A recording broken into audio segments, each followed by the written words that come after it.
Welcome to another episode of This Is Why I Don't Vote, a podcast. Season 4, Episode 17. Your safe space to discuss sports, politics, social issues, and even religion, where we will take it all very seriously, but not too seriously. Another episode of Two Idiots Discuss Sports, NBA Playoff Preview and Review Edition. NBA Superfan number 1, Jason, will come on to the podcast to discuss the Eastern and Western Conference playoff situation, the scenario, who we predict to win all the way through to the NBA Finals. Thank you all for listening. If you are new to the channel, please like, subscribe, thumbs up, 5-star, write a review. Please send to friends and enemies far and wide. This Is Why I Don't Vote podcast is on Patreon. If you have not yet, please consider supporting. Let's do this. Act 1, Two Idiots Discuss Sports, NBA Playoffs Preview Review Edition. Back by popular demand, another Two Idiots Discuss Sports, although an inaugural episode of the NBA Playoff Preview with my buddy Jason. Jason, say hello to the peoples. Hello to the peoples. I'm excited to be here.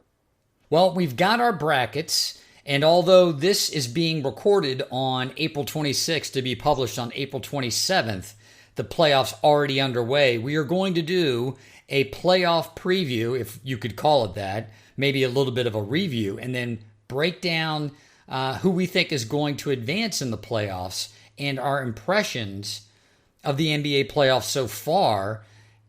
What do you think about the first week of these playoffs? All right, so the first thing that I will reference is Monday, April 22nd, 2024. Which is the day that gave us the Knicks' feverish rally to beat the Sixers and the Jamal Murray buzzer beater to beat L.A. Oh, my God. I guess the other things that I would think of is you've got in the East the Celtics, who ran away and hid in that conference. And in the West, you've got who I think is a superior team, the Nuggets, that have a much tougher road. So those are kind of the things that I think about in this first week. I told you at the beginning of the playoffs that the series in the East for me is the Knicks and the Sixers. I think that's the most interesting series. I think even though the Sixers are a 7th seed, that not having Embiid for as long as they did and then now having him back, that's more like a 4-5 matchup, or even better, like a 2-3 matchup in the second series of the playoffs than it is a first-round matchup. And I think you could say the same thing on the other side for the Nuggets and the Lakers, although we'll get into it. The Lakers haven't proven as much. The Celtics, let's start on the East, the Eastern Seaboard, the Eastern side, with the Celtics and the Heat, and the pathetic showing that the Celtics had, allowing the Heat to beat them without Jimmy Butler. What are your thoughts about not only that series, but the likelihood that the Celtics, as they are currently constructed and the way they continue to play, how likely is it that they're going to not only make the NBA Finals, but be able to win it? So it's interesting because I don't want to react to the last thing I saw. And the last thing I saw was Eric Spoelstra, who is the best coach in these playoffs right now, really outmaneuvering Joe Mazzulla, who's the coach of the Boston Celtics. And he's a young guy. It's fine. He's going to get better. So I don't want to overreact to that one game. I also think there's some variance in terms of shooting statistics because the Miami Heat went absolutely gobsmacked crazy from 3 in that game, and that's not what they do. I still think that the Celtics are fine. Porzingis had a bad game. And I expect the Celtics to make it through. I don't know if am I doing a spoiler, Pat? There's no spoilers here. Just I expect them to make it through the finals. Okay. And I feel relatively confident about that. Again, because and I have such immense respect for Spo and for Pat Riley and that organization. I don't like them, but clearly they are a bellwether in terms of what a good organization can be. But I think that the Celtics are so deep, they're so balanced, and Porzingis had a bad night. That's not going to happen that often. I was not interested in that game at all. I think I told you I'm not interested in the series at all. No Jimmy Butler. I was thinking not watchable basketball. I ended up turning that game on late when I saw how competitive it was. When I say competitive, the Heat were maintaining their lead. And yeah, I mean, that was like Villanova versus Georgetown, except for it was just one team. It's not that often that you see a team hit that many threes and hit them. They weren't taking wide open threes. They were making some pretty difficult shots. It was almost like a heat check for the team, and they went in. So I point well taken that's if you're relying on the three, and they're not that team, right? They're not a team that shoots a lot of threes that way, but if you're relying on the three to get you through to a 4-game win, or I'm sorry, a 4-game series win, you're right. That's probably not going to happen. Will the Heat be able to show up the same way and make it a series? We'll see. I don't think so. I agree with you. The problem with the Celtics to me is they're going to run into a team where they're not going to be able to play down like they do and they have over the course of the last 4 or 5 years. I just don't know. Well, we'll get into it because now we can jump to the Cavs and the Magic, which to me, I just don't care about. I was telling you, and this is not good to say when you're doing an NBA breakdown, a playoff preview, but I just don't care about that series, the Cavs and the Magic. I don't think that either team, I think they're both up-and-coming teams. I just don't find them interesting. I don't think that they have like a marquee player that stands out to me. What are your thoughts about that series, and is either team going to be able to put up any kind of fight when the Celtics inevitably win the series against the Heat? I first of all, I think you're right. That series is a rock fight. Orlando has a lot of young and intriguing players, but they are atrocious. And I want to say this again with perspective: atrocious offensively. They're the bottom three. They are bottom three in 3 points attempted and 3 points made. They have a wonderful prospect in Paolo Banchero, he's 21. He can't shoot yet. He's going to get there. He's going to be fine. Will he ever be an MVP? I don't think so, but he's going to be a really good player. And Franz Wagner had kind of a regression year, but they are atrocious offensively. On the other hand, you've got Cleveland, and I'm not sure they know what they are. First of all, I don't think that they think that Donovan is going to stay there, right? Which is disconcerting. And so then you've got Garland and the two bigs, and I just don't know that they think that they know what they are. So I'm with you. I watched it, especially because they're the NBA TV one. They're not going to be on the big broadcast. And so I click into it, and I'm like, okay, there's Markelle Fultz. He's still in the league. Wow. It is. It's like one of those series where it's intriguing to me only insofar as that you're looking at, in the East, the 4 and 5 seed. And so you'd think it'd be a better matchup. It'd be a more compelling matchup. And it's a testament to the fact that the East is not nearly as strong as the West. And both of these teams, I'm glad you said the Cavaliers don't know who they are. I was about to say both of these teams have question marks, but the Cavaliers, they have enough talent where if they put the right pieces in place, you'd think they'd be able to push. They'd be able to make a push to get a higher seed to push further into the playoffs. I'll articulate that. That they're only a few pieces away, but now that there might be a question mark as to whether or not Donovan Mitchell is going to stay, which is the linchpin of that possibility, they may be looking to start over as much as they are trying to push into the next echelon. And then the Magic, like you said, they've got a bunch of kids who, if they develop, they're going to be fine. Let's go on to the next series. We could get to the second round. This is an interesting series.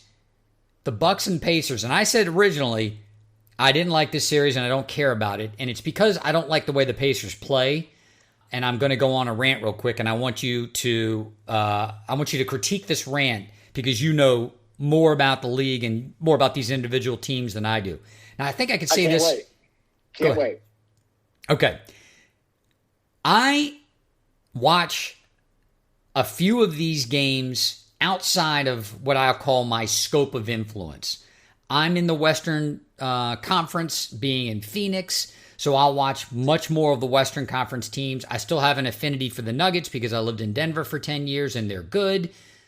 But occasionally I'll watch 10 minutes of an Eastern broadcast. And it's just to see some of these teams that when you're watching the NBA on TNT and they're talking about them and you look at their record and you're like, wow, the Pacers aren't bad. Wow, the Cavaliers are actually good. The Pacers are one of these teams, and I believe Charles Barkley has said this, a few other pundits have said this. When they're making shots, and they like to shoot shots, they don't like to get to the rim, they like to shoot shots, they like to play fast, they're a formidable basketball team. When they don't make those shots, it's as if they have run all out of ideas. We've tried one thing, it didn't work, and we're all out of ideas. And my rant is, the NBA is so much an offensive-oriented league. The referees are not allowing these guys to play any kind of defense. And we could talk about that when we get to the Knicks Sixers. It's almost like they reverted from 2024 to 1994 in some of those games with the fouls that they were allowing. But because it's such an offensive-oriented league and the referees will call a foul if you breathe heavy on a guy, some of these younger teams frustrate the living hell out of me that they won't get to the rim when they go into these offensive droughts because they're not hitting their shots. And someone like me who's not a diehard NBA fan, it's hurting the product. It hurts the overall brand that you have these guys in the immortal words of George Karl when he was talking about J.R. Smith. The only thing he knows about basketball is that it's round. It looks like frequently that these guys don't know any more about basketball than it's round. Am I wrong? Is there something that I'm missing with regard to some of these teams? Because I think that this analysis could fit to some of these other young teams, that basketball is suffering because these teams, these players, they don't seem to understand how they can easily work themselves out of a funk by simply going to the rim. All right, so first of all, elite rant. I'm very pleased with you. Thank you. What I would say, my mind breaks into kind of three different places. First of all, to kind of support what you're talking about, the Boston Celtics had the greatest offensive rating in the history of the NBA this year. An offensive rating is essentially, and I'm boiling this down because I'm not a super smart stats guy, but it's points per 100 possessions. And their offensive rating was 123.2 points per 100 possessions. And that's awesome, and it's the best in NBA history. Unfortunately, but it makes your point, is that the other six largest or best offensive ratings in NBA history came in this season. So what we're seeing is a de-emphasis on defense, B, officials swallowing the whistle, and C, and this speaks to your point, is kind of that high-low between I'm getting a layup dunk or I'm getting a three, and there's nothing in between. And I think that's one of the things that you were speaking to. Yeah, and I don't understand the coaching mentality or the players' mentality. You see these teams go on streaks where they can't score. You see teams that don't seem to present as offensively capable also going on streaks where they are scoring, the other team isn't. And I want to scream. Well, hold on. I do scream at the TV sometimes. Why are you not going to the basket? In the NBA, it's so easy to get in isolation as well. It's not that difficult to go to the basket. So a team going on a 20-point run, which happens in the NBA still, it just seems remarkable to me because it's so easy for the other team on the other end of the floor, even if you're cold, even if you're not feeling it, you're not in sync offensively that you don't run ISO for a couple of guys and get to the rim and at least get some points at the foul line. And I'm bringing that up for the Pacers because when the Pacers play well, they're making their shots. I think that they have a chance without Giannis playing to beat the Bucks. The issue is, are they going to play the way that they're capable of playing 4 different times over the course of 7 games with all the travel and all that, when the Milwaukee Bucks are a capable defensive team, probably one of the better defensive teams in the league? I just don't see it. And without Giannis, the Pacers could win this series if in those moments where they're not shooting well, they just get to the rim. And I don't think they're going to do it. So, if I had to speculate, it's going to be the Bucks, only because the Pacers won't play the way they need to play in order to win the series. Well, I want to comment on what you're talking about, but I'm cheating because I'm watching the game. So my apologies for that. First of all, I think you're right about Indiana because what they do, especially when Halliburton was right and healthy, is they get the ball either out of steals or rebounds or even out of the basket, and they push because they're young, they're fast, they're lengthy, and they don't have a ton of three-point guys, but they have a lot of guys that can finish. And we saw that in that weird in-season tournament thing where they got to the final and ended up losing to the Lakers, where they were just beating guys down in terms of their quickness, in terms of their transition. I think Halliburton is kind of the one guy that they have that can get to the basket in a half-court circumstance. But I don't think he's right. And I'm not exactly sure whether it's a knee or an ankle, but he was out for like 14 days. And then came back early because of the 65-game thing or whatever. I don't think they're right. I think they're going to beat the Bucks. Oh, you do? Okay. I do. And this is kind of one of the notes I made to myself today was kind of compelling or weird subplots. If Indiana wins tonight, I would not bring Giannis back. Oh, so you're saying, don't rush him back because of the injury. He's too valuable to the franchise. It's better to let him rest and be healthy for next season than it is to rush him back in a season where they're not a favorite to win the championship? Right. First of all, yes, it's that 100%. The other thing about that is take you back to, I want to say 2018. Calf injuries on tall people are fraught. And so KD had that calf injury. That's right. And was out for a while and then came back. He was happy to come back. He was ready. He wanted to play. And then tore his Achilles. Now, it's not necessarily 1-to-1, but it also has to be in the back of your mind. I see where you're going with that. And look, if there's any doubts or reservations about when Giannis comes back, I don't know why, I was flipping through the channels and the Chicago Bulls documentary was on, and it was at the part where Michael Jordan had been held back. He had his minutes limited in the year he got hurt. I think that was either his rookie year or the second year he was in the league. And it was the second year. Okay, the Bulls put him on that minute restriction after an injury because they realized how valuable he was to the franchise. And, he hated it as a player, but from an organizational standpoint, it makes sense. We're not going to win the championship this year. You could hurt yourself in a way that either limits your ability to play in years to come or for the rest of your career, right? One of those injuries that limits the way you're able to play for the rest of your career. Or you could hurt yourself to the point where you're done and, you were just a flash in the pan and a big what-if story. So I'm still going with the Bucks, even if the Pacers win tonight.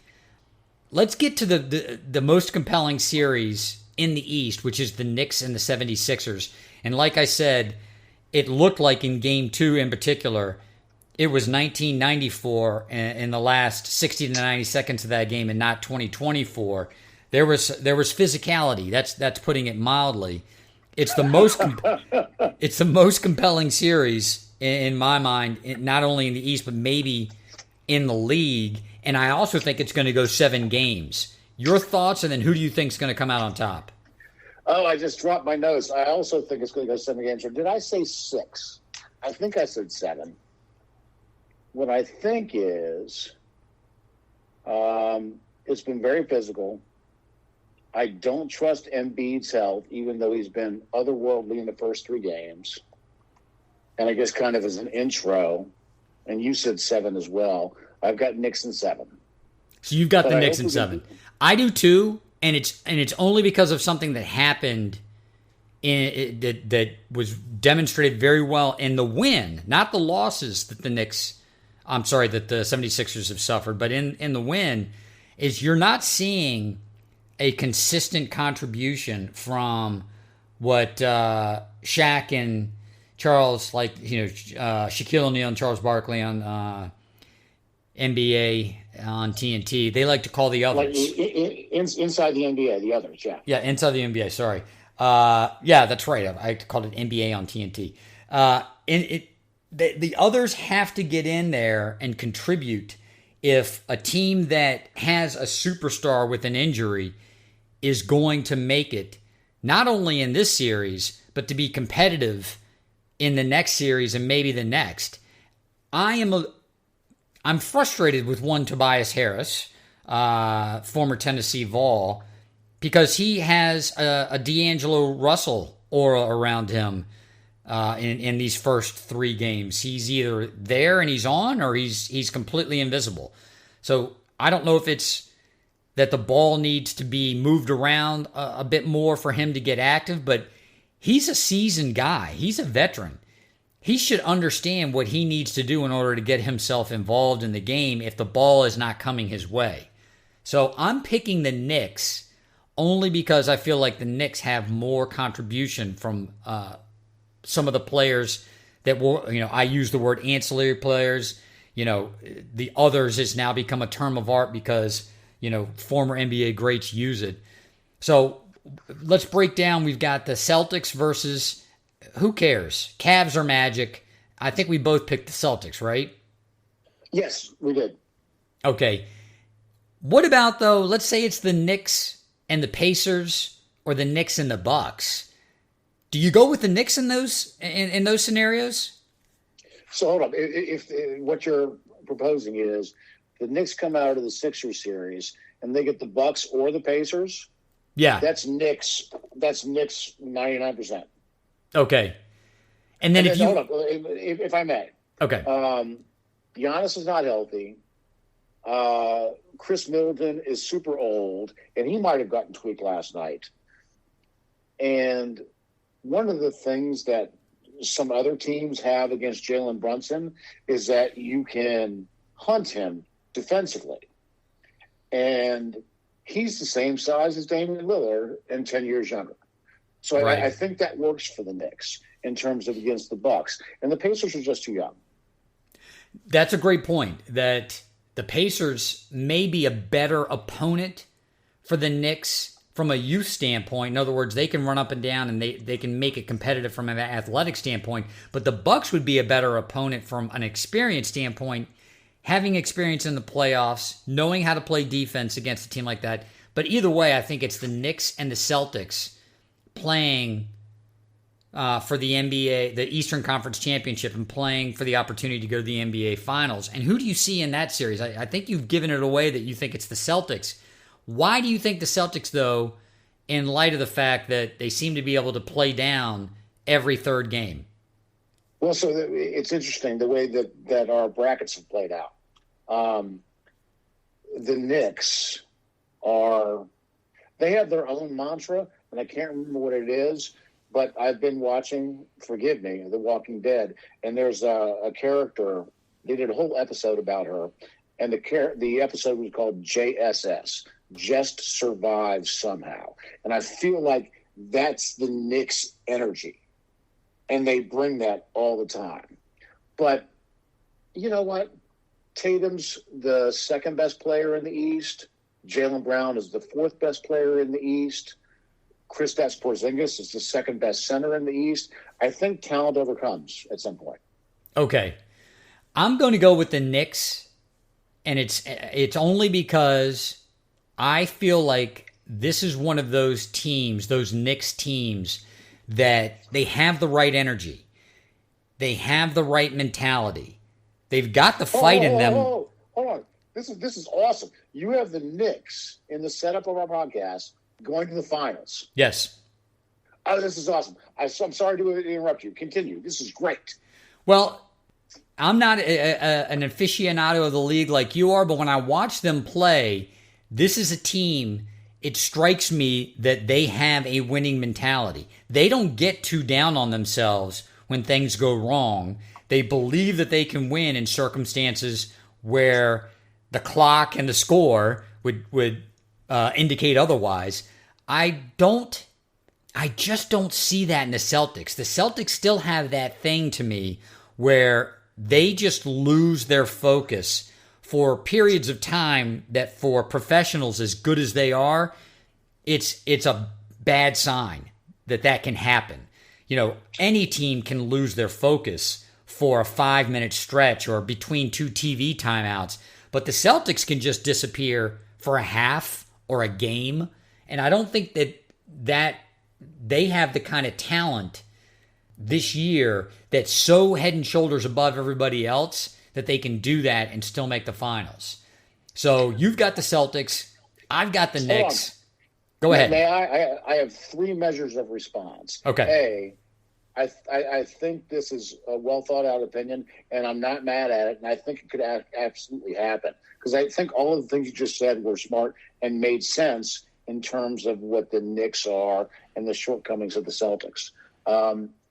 Secondly, if we get to a Knicks-Celtics final, the Knicks will clearly have the coaching advantage. Yes. And third, they get 3 games in the Garden. And the Garden has been fucking electric. So I don't think this is foolhardy what you said. How's that? Well, I appreciate that because I know you know the league a little, well, not a little, a lot more than I do. For me, the momentum in the playoffs, and maybe it's because I've been watching a lot of hockey, and you know how hockey is. I mean, that's a complete momentum playoff sport. The Knicks just seem to have that thing that winning teams have, not only with the players, but the interaction between them and then the interaction of the crowd. I mean, the Garden, like you said, in that last 90 seconds where they ended up beating the 76ers was just electric. It was magical. And the last time we saw anything like that, it wasn't the Knicks doing that. It was being done to them when Reggie Miller did that exact same thing at the end of the game. Let's talk about the Western Conference. We can start with an interesting matchup, the Thunder and the Pelicans. And the Thunder, playing, I don't want to say they're playing out of their minds because I think that they're a good basketball team, but I also think they are playing above their talent. Am I wrong about this? I don't think you're wrong, but I think we have to get to the second round to have that adjudicated. And the reason I say that is they're the number 1 seed. They're super balanced. They have scoring and defense. They don't have enough bigs for my taste. But the reason I bring it up is, or what I would extend to, is that the playoffs are super different. And right now they're up 2-0 on New Orleans, who is without Zion. I would expect this will go no more than 5 games. But then you get to, and I'm looking at the brackets. So their next, the OKC Thunder, their next opponent will be either the Clippers or the Mavericks. Let's talk about that series, because that's the series. Yeah. You mean second round or Clippers Mavericks? Who do you think is going to win between the Clippers and the Mavericks? they both looked poor. I don't want to say they looked poor. The Dallas Mavericks looked poor, and then they looked sharp. And, we'll see what Kawhi does. What do you think about the outcome? So I wrote down, I'm such a nerd with my Word documents. Series notes is what I call this. I think I like the Mavs in 7.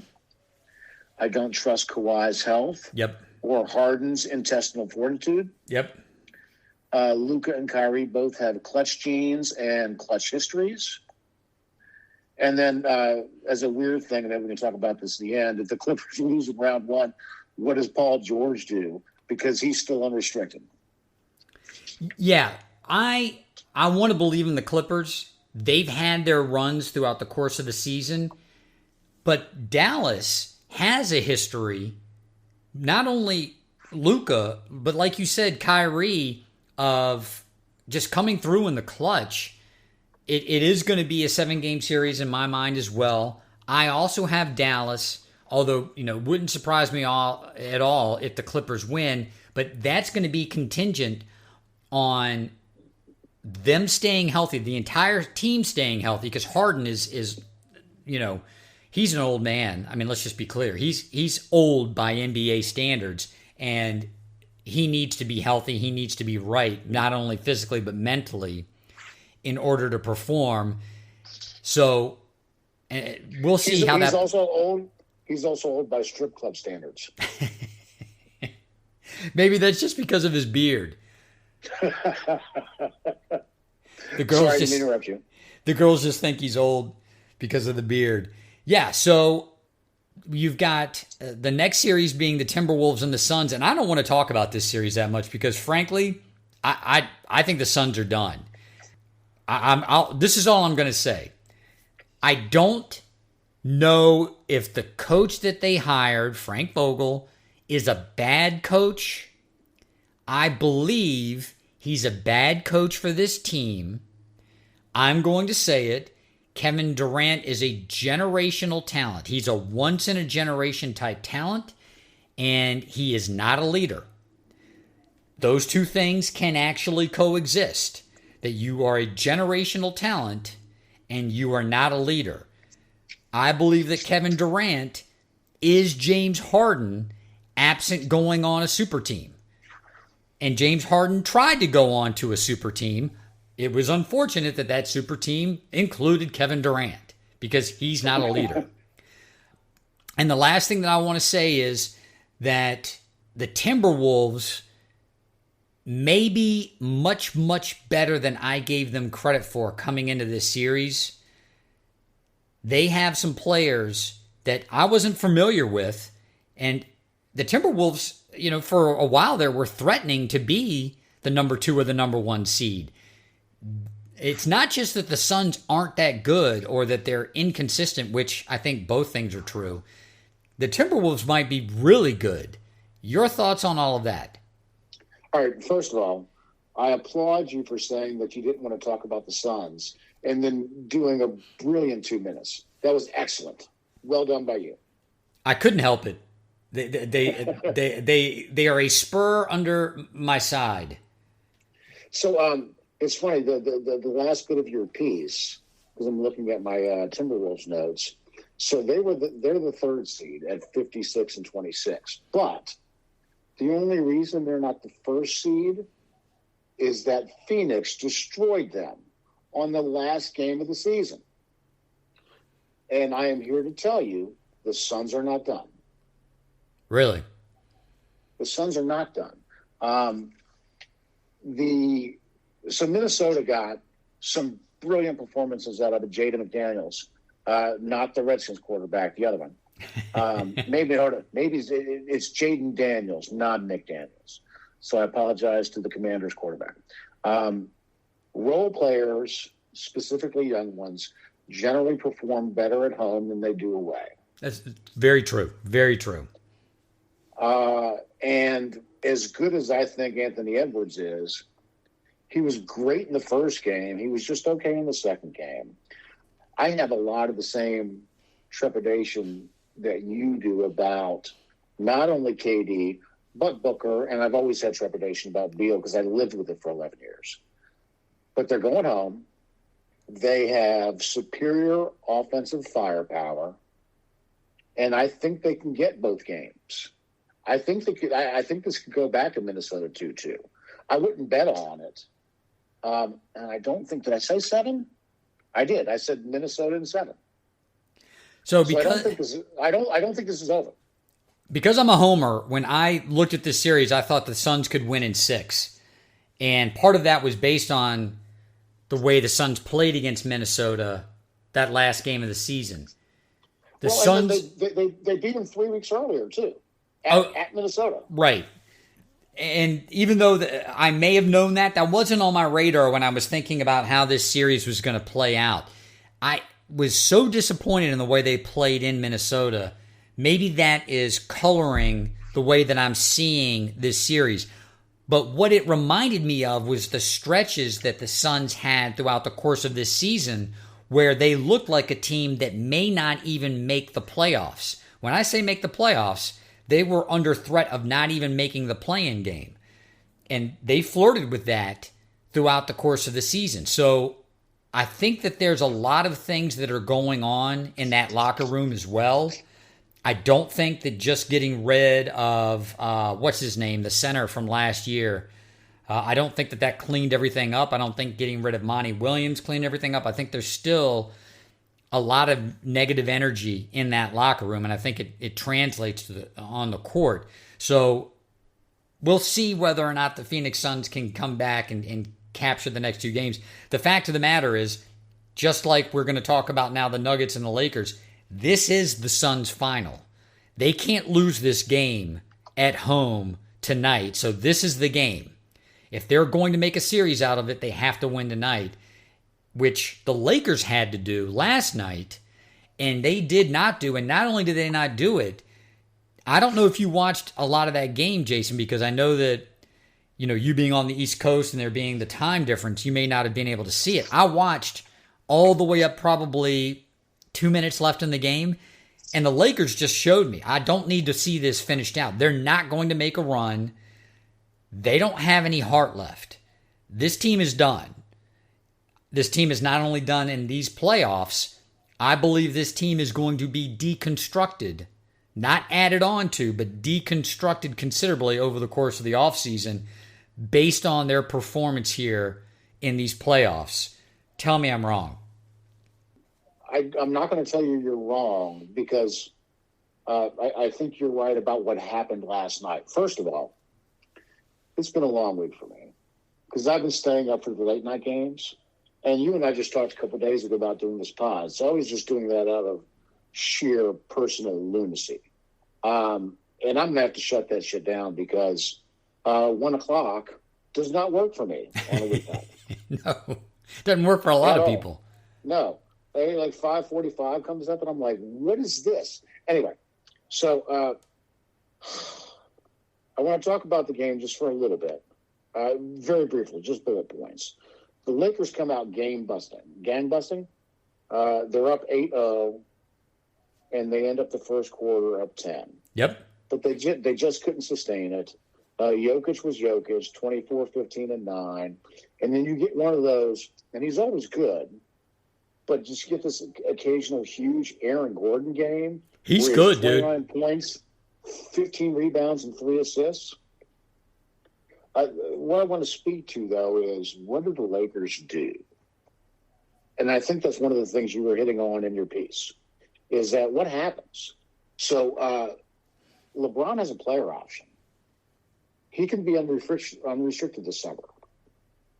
And if they get swept, what is his decision-making process? Is it, I love L.A., I got 3 houses here, my younger son is still at Sierra Canyon, and I'm just going to stay here and deal with it. The other option is, does he ring chase? Does he take the mid-level exception in Philadelphia? Because Philadelphia is going to have a shitload of cap space. Or door number 3 is, if somebody deigns to draft Bronny, does he go there to play with his son? And no shade. That would be awesome if he did that. Bronny shouldn't be drafted, but whatever. So that's kind of that's where my mind falls into those three pieces. Here's what's interesting about what you just said as far as Bronny shouldn't be drafted. If he is drafted and it's a late second round pick, it's a strategic pick for that team. That team making the pick under the understanding or with the impression that that would be the lure that LeBron needed to go and play with his son. I think that out of all three of those doors, well, first of all, let me back up. I think you're right that if they get swept, LeBron is very likely going to exercise that player option. There's no reason to stay in LA anymore. He's old. AD is older. They're going to have to, they need several parts. D'Angelo Russell isn't the answer, and I'm not blaming it all on D'Angelo Russell, but he disappears too often. He's great when he's great. He's non-existent when he's non-existent.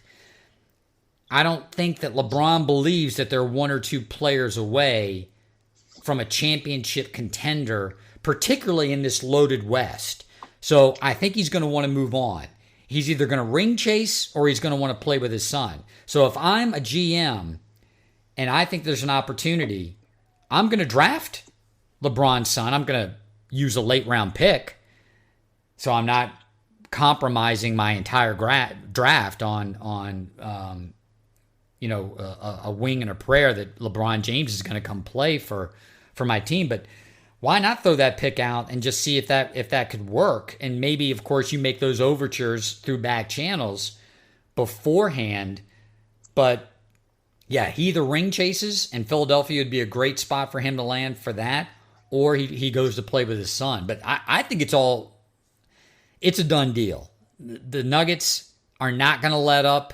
I don't think the Lakers have any heart left. I think they're going to lose game 4. It's going to be a sweep. And that leaves us with the Thunder against the Mavericks. And let's say that even the Suns, winning the next 2 games, they go back to Minnesota. I don't think the Suns can win in a 7-game series against Minnesota. So I'm saying it's the Nuggets versus the Timberwolves. Who do you have in those 2 matchups? I would have Denver in 6. And that's allowing for 2 just super audacious Anthony Edwards games. And then the other one we have is Thunder Mavericks. All right, so I'm going to say up front, I love the Mavericks, but I really love Oklahoma City. And I think what they're doing is exceptional. They have, I just want to gush for a few minutes. They have 7 guys that can take the ball off of the basket on a defensive rebound and lean a break. Right. And then when they lead that break, they have 4 guys that can either crash and dunk or shoot threes. They also have somebody who should be a bullet, whatever. All that said, because of their youth and because I think that, Luka's in the best shape he's ever been in, which is, to be clear, not saying much. But he's way more fit than he's ever been. I think he's got room to grow there. And Kyrie is happy, normal, not saying things that are super stupid or controversial, and just playing the game. Yep. I think in that matchup I would take Dallas.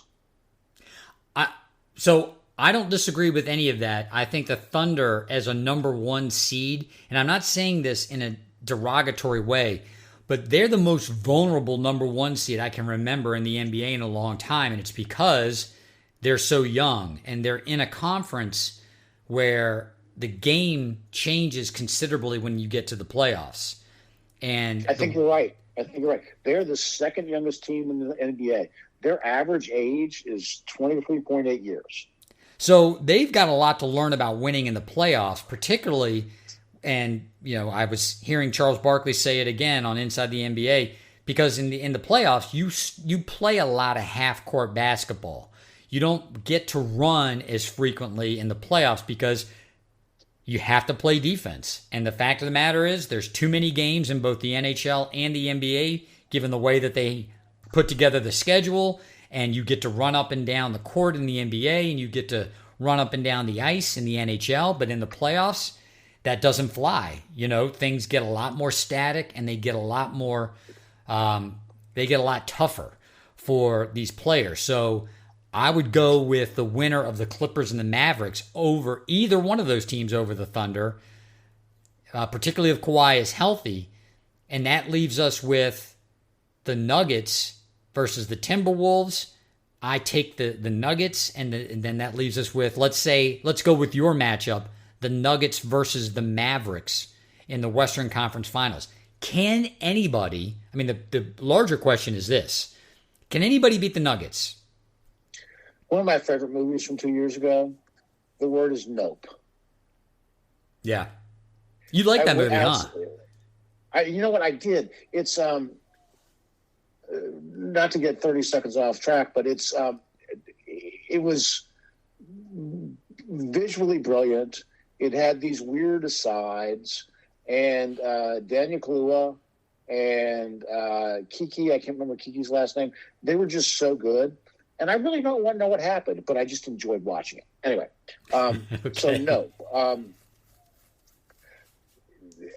Barring injury, Denver is the most efficient team, both in half court and off and transition offense.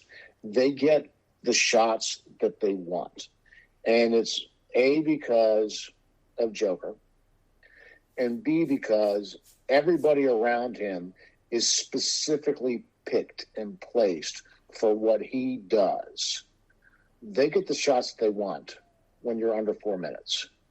Yeah. And by the way, Joker is creeping into, where is this? If Denver wins the title and Joker wins the MVP, which he will be at 2 titles and 3 MVPs. Now, I'm not going to compare him to Magic or to Michael or LeBron, but Bird has 3 and 3. Magic has 5 titles, 3 MVPs. Duncan has 5 titles, 3 MVPs. And just kind of from a pantheon circumstance, if he gets there, that's what we're talking about. And he's 29, by the way. And that was the comment I was just about to make. Not only do I think he's going to get there, spoiler alert, I think the Nuggets are going to repeat, but I think he is a pantheon player. I think that that's where he's headed. He is leading a team that seems poised to make a run like the Bulls did in the 90s and both the Lakers and the Celtics had in the 80s. You didn't mention, you had your A and your B for the reason why the Denver Nuggets are so unstoppable.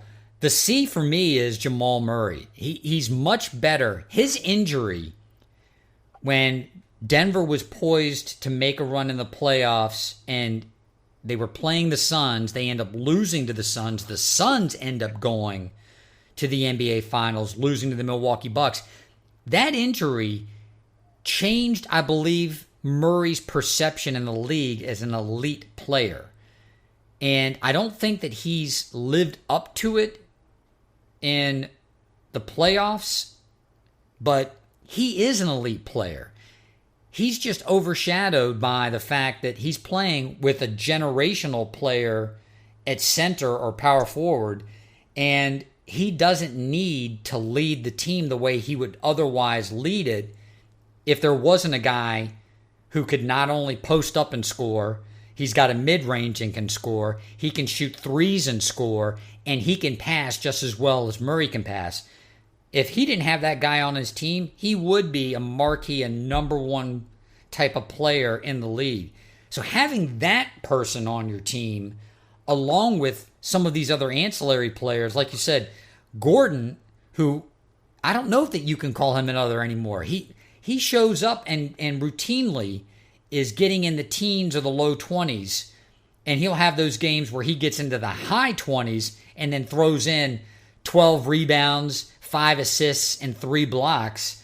And he's the you don't do it in the NBA, you do it in the NHL. But if you did the 3 stars of the game, he'd be the number 1 star, even outshining Murray and Joker. So, I think it's going to be the Nuggets and the Knicks, but I don't pick anyone over the Nuggets. I don't think the Nuggets, like you said, barring an injury, are going to lose to any of these teams. And I think it's going to be the first repeat that we've had for NBA champion since, I believe, the Spurs did it. Is that correct? Was it maybe the Heat? Oh, it was the Heat. The LeBron Heat.